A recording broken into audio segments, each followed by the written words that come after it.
Mga boss, ito nga pala yung bago kong Exos.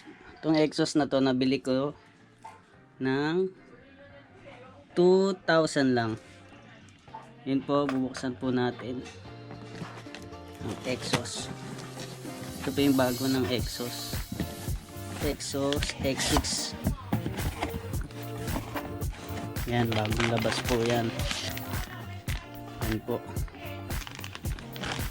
Silver siya. Meron siyang color black. Tsaka ewan ko lang kung meron nito yung Titan. Ay, Titan ba yun? O, Titanium. Sa Exos X6 po kasi meron pong Titanium. Ito yung canister nya. Canister. Yung elbow. May bracket din. At spring.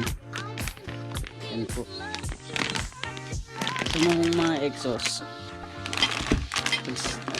Pag binili nyo siya, sinasabi ko plug and play.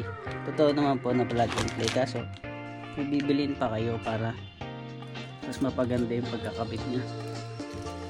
Ito, pakita ko sa inyo. Ito yung bolt. Yan. Tapos may nut. Tapos, meron siyang dalawang tawag dito. Washer. Ito po yung ilalagay dito. Tapos yung sa likod niya yung bracket na papuntang body ng motor. Tapos ito naman yung magsisilbing lock na bracket sa body ng motor. Ito. Bolt din siya. Tapos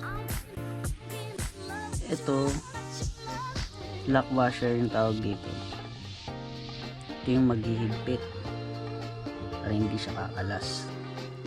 Yun lang po. Mamaya po i-install na natin to. Tapos i-ano ko rin po yung sample ng video.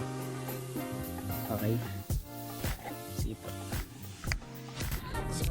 Mga boss, dagdag ko nga lang pala. Ito po kasi Exos R6 ay X6 pala. Ang kinaibayan niya sa R6 yung tip niya, carbon. Tapos kung mapapansin nyo, wala siyang tornilyuhan, naka-fix siya. Yan o.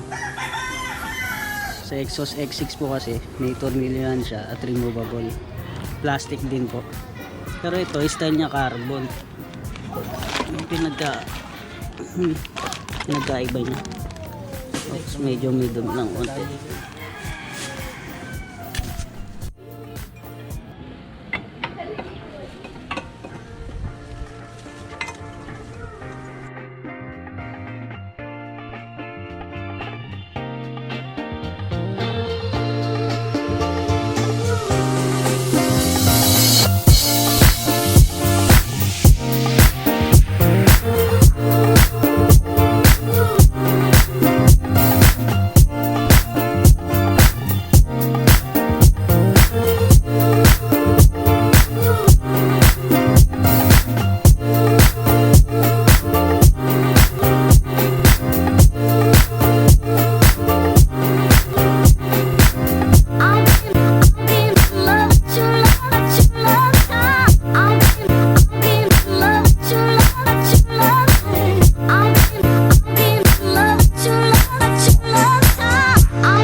Mga boss, dito pala tayo para ipakita sa inyo yung sample sounds ng Exos X6. Ito po siya. Buong buo po yung tunog niya.